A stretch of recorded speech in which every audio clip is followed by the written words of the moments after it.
ceux qui ont touché le monde là, c'est à travers la Bible. Qui ont bouleversé le monde, c'est à travers la Bible. Les frères Wright ont dit à leur père en 1900 qu'ils vont inventer un appareil qui va voler. Les savants sont réunis à Londres en 1903. Ils ont dit c'est pas possible. Tout ce qui est plus lourd que l'air, la loi de la gravitation, la loi des choses fait que si tu jettes, ça vient verticalement au sol. À moins qu'il y ait une autre force opposée qui amène la chose à être comme ça. Les frères Wright, deux fils de pasteurs anglais, ont dit à leur papa, les savants la mentent. Papa a dit, il ne faut pas faire, c'est les savants. Il dit, non, attends papa, si ce qu'ils ont dit c'est vrai, comment l'oiseau vole sans tomber? L'oiseau est plus lourd que l'air, pourquoi il ne tombe pas? Pourquoi l'oiseau là ne tombe pas? L'oiseau utilise des lois. Dieu a créé des lois naturelles, des lois spirituelles. Il dit, les enfants l'ont dit, l'oiseau utilise une loi. Si nous arrivons à découvrir quelle est cette loi-là, ils ont cherché, ils ont trouvé la loi de l'aérodynamique, la loi donc ils ont trouvé ces lois-là. Ils ont dit, alors avec ces lois que l'oiseau utilise là, si nous arrivons à trouver un appareil volant imitant oiseau naturel, qu'on appelle avion, si on arrive à chose et on met des moteurs comme les ailes de choses là, il va contrôler l'air et il va aller. Et c'est ainsi que les frères Wright ont inventé le premier avion, mais un avion rustique. Toutes les inventions ont été faites par les chrétiens et les juifs. Tout. Mais les chrétiens d'aujourd'hui,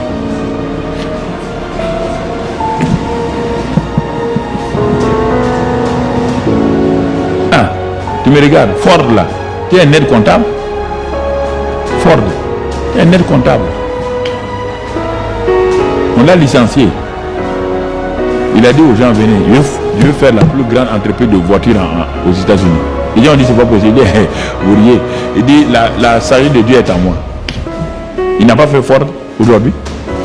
Rockefeller, père, le Rockefeller père, c'est pas un banquier, c'était un balayeur de banque. Il a dit, je serai le plus grand banquier. Il avait Rockefeller Bank. Tout ça à travers la Bible. La Bible. La Bible. Si tu ne te colles pas la Bible, là, tu vas aller comment? J'ai dit aux chrétiens, si je n'étais pas pasteur, je serais l'homme le plus milliardaire, un plus grand milliardaire. Parce que tout ça est dans la Bible. Tout ça est là-dedans. Tout est là. Si tu ne sais pas mettre en pratique une loi spirituelle, il n'y a rien. Si tu ne connais pas la loi de la gravitation, si tu ne la connais pas, et tu ne sais pas qu'il y a une autre loi qui domine la loi de la gravitation, la loi de l'aérodynamique, mais tu resteras toujours collé au sol. Et quand ils ont découvert cette loi-là, ils ont dominé la loi de la gravitation. La loi de la gravitation n'a pas été éliminée. Elle est là. Mais si tu montes, tu dis que tu ne crois pas à la loi de la... et tu arrêtes les moteurs de l'avion, la loi de la gravitation reprend son contrôle et ramène et fait le crash de l'avion. Donc si tu veux aller toujours de l'avant, il faut que le pilote là maintienne la loi de l'aérodynamique dans l'avion et il va continuer à contrôler la loi de la gravitation. La loi spirituelle, la prière par le Saint-Esprit. La prière par le Saint-Esprit. Si tu arrêtes ça, tu reviens en bas. C'est pourquoi il faut savoir comment améliorer. Les frères Wright ont inventé un avion qui vole là. Les gens sont venus trouver un autre avion avec hélice. D'autres ont trouvé jusqu'à ce qu'on ait aujourd'hui des moteurs et faire la fusée. C'est le même principe. Plus tu restes dans la loi de la spirituelle de la prière, plus tu découvres des lois supérieures de la prière. Tu ne restes plus à demander et recevoir. Tu montes. C'est ce qu'on va voir là. On va voir tout à l'heure. Tu vas monter. Il y a des choses, quand on dit, les gens ne comprennent pas. La Bible est un livre mathématique, un livre chimique, il y a un livre de révélation sur la vie des gens. Mais si tu dis ça aux chrétiens, ils voient seulement des choses, ils disent, est-ce que c'est pas magie? Quelle magie? La Bible, c'est un livre complet. C'est pourquoi les Juifs aujourd'hui encore, ils sont les plus grands inventeurs. Ils ne sont pas chrétiens, hein, mais leur sagesse là, quand ils arrivent dans une ville En l'espace de 20 ans, 30 ans, ils sont la tête. Tout le monde entier est contrôlé par eux. États-Unis, Russie, tout, c'est eux. Les prix Nobel, prends les prix Nobel, tous les prix Nobel, je défie si c'est faux.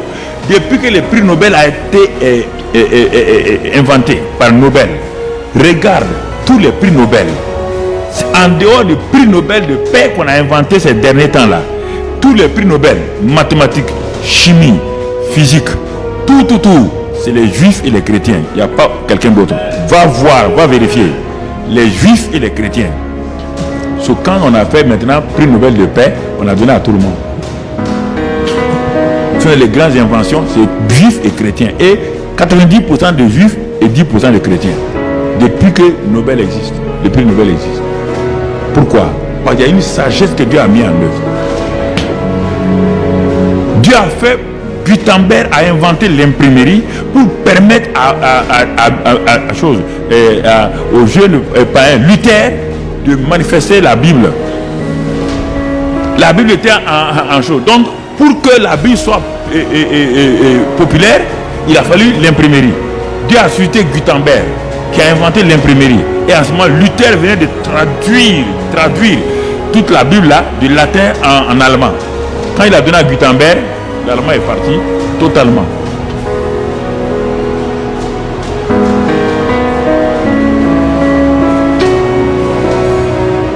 Il faut connaître les principes de Dieu. Quand tu connais ça, tu es tranquille. Personne ne peut te bloquer. Quand Dieu te donne quelque chose pour donner, plus tu donnes, plus tu reçois. Plus tu donnes, tu reçois. Quand tu retiens, c'est moins. Tu comprends? La bénédiction, dans la table de multiplication, la bénédiction a deux tables, l'addition et la multiplication. La malédiction a deux aussi, division et soustraction. Là où il y a la bénédiction, tu verras toujours l'addition et la multiplication. Là où il y a la malédiction, tu verras la soustraction et la division. Tu verras ça.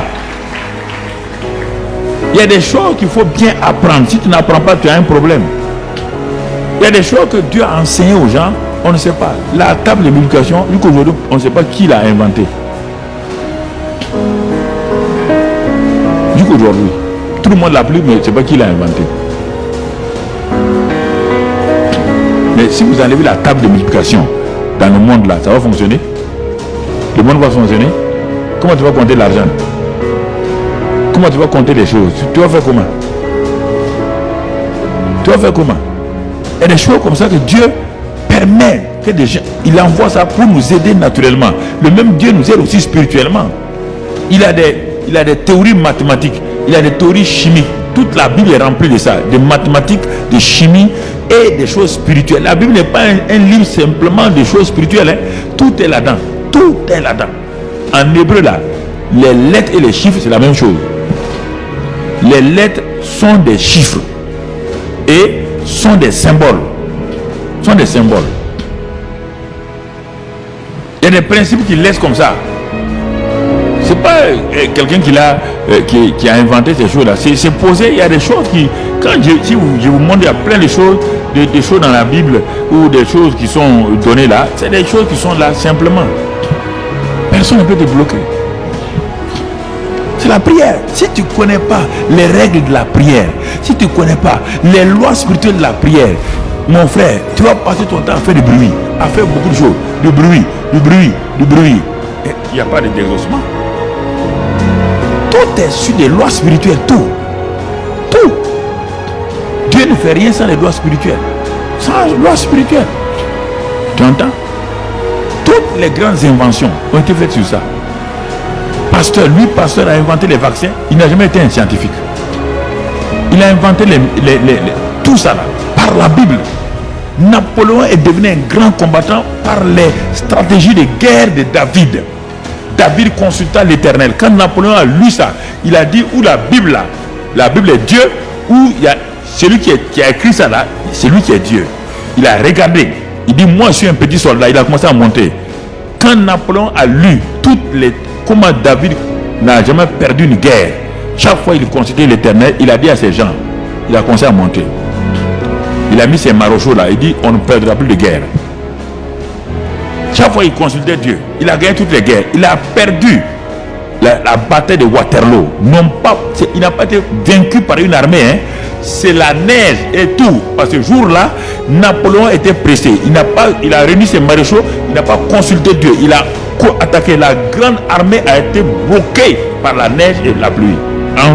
On l'a pris. On l'a envoyé à l'île de Chaude.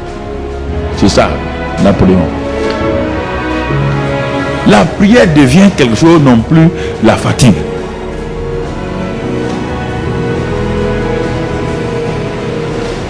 Je parle parce que beaucoup de gens, quand je voyage là, partout en Europe, les gens sont passés au Carambéry, il faut prier pour moi, je ne comprends pas ma vie. Et moi, ça me décourage parfois, pas négativement. C'est-à-dire que je vois le peuple de Dieu qui a un vrai Dieu, le grand Dieu, et qui souffre. Ça me touche. Vraiment, ça ne me plaît pas. Ça ne me plaît pas. Les enfants de Dieu, Dieu les aime, mais il n'y a rien qui fonctionne dans leur vie. Ils sont pires qu'un païen. Là, je dis, c'est pas possible. C'est pas possible. Ils ne savent rien de la prière. On ne leur a jamais appris. On dit d'enseigner à prier. On ne leur enseigne pas à prier. On dit qu'ils n'ont qu'à être utiles. Ils vont être utiles comment? Et quand tu pries là, qu'est-ce que ça veut dire? Voilà l'image de la prière qu'on te donne ici. Il dit approche-toi. Ça veut dire on ne peut pas s'approcher de Dieu physiquement, ça n'a pas de sens. Quand on dit approchez-vous de Dieu, ça veut dire tiens-toi avec confiance qu'il est là, simplement. C'est pas un truc géographique, c'est physique. Il n'y a pas Dieu qui est assis là-bas et toi tu es en train de t'approcher. Non. C'est parce que le français nous crée des problèmes. C'est-à-dire sois conscient que Dieu est là avec toi, puisque dans le lieu secret, Jésus a dit, le Père est là dans le lieu secret. Donc, quand tu veux aller prier, quand tu quittes tu veux aller prier, on dit que tu es en train de t'approcher. De qui? Du Dieu qui est assis sur le trône de la grâce. Il n'est pas assis sur le trône du jugement. Hein? Il n'est pas assis sur le trône de la violence. Il est assis sur le trône de la grâce, le trône de la faveur. C'est un Dieu qui est assis sur le trône de la grâce, le trône de la faveur, le trône qui, la faveur, tu ne mérites pas. Il va te faire miséricorde, il va te bénir. Donc, il ne faut pas dire, j'ai prié, non, c'est un trône, c'est le trône de la grâce. Et tu vas trouver grâce, faveur. Ne parle jamais avec une attitude de quelqu'un qui veut mériter. Dieu n'aime pas ça. Tu vas mériter quoi? Chacun ne mérite que ses péchés. Donc, tu t'approches du trône de la grâce avec assurance. Avec assurance. Tu sais que Dieu assis sur le trône de la grâce, c'est le Dieu de la grâce. Et le Dieu de la grâce ne frappe pas les gens. Le Dieu de la grâce, il faut arrêter de présenter un Dieu méchant aux gens. Un Dieu vorace, un Dieu violent dont les gens ont peur. Comment peut-on s'approcher d'un Dieu si violent quand on lui présente que Dieu frappe, il fait ceci ou fait cela? Qui est fou pour s'approcher de ce Dieu-là? Il faut d'abord que tu découvres son visage. Il est un père. Et on l'appelle le bon père. Jésus dit, à quoi bien plus forte raison le bon père vous donnera ce que vous demandez. Si les méchants pères donnent du pain à leurs enfants quand ils demandent du pain, ils ne leur donnent pas des cailloux. Si les méchants pères que nous sommes, nous savons donner de la viande à nos enfants et au lieu de leur donner du serpent, nous savons donner des œufs au lieu de leur donner des scorpions, comment le bon lui va donner le contraire? Si tu ne mets pas dans ta tête que Dieu est bon, miséricordieux, compatissant, lent à la colère, riche en bonté, si tu t'approches de lui comme cela là, tu vas recevoir des choses et tu vas dire que Dieu est méchant.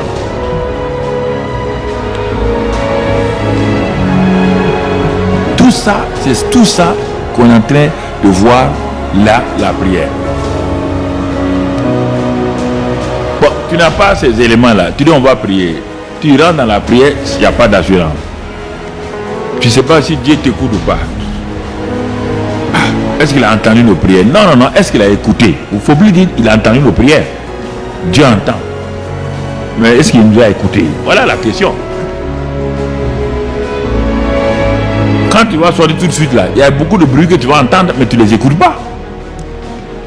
Si quelqu'un vient causer avec toi, tu écoutes la personne. Mais en ce temps-là, au moins tu parles avec la personne, tu es en train d'écouter la personne. En ce temps, d'autres personnes sont en train de parler. Tu entends leurs choses, mais tu ne les écoutes pas. Donc il faut savoir que Dieu écoute. Il n'entend pas, il écoute. Parce que écouter, c'est supérieur à entendre. Entendre, c'est un élément purement physique. Les tympans captent, on entend. Mais écouter, c'est plus que entendre.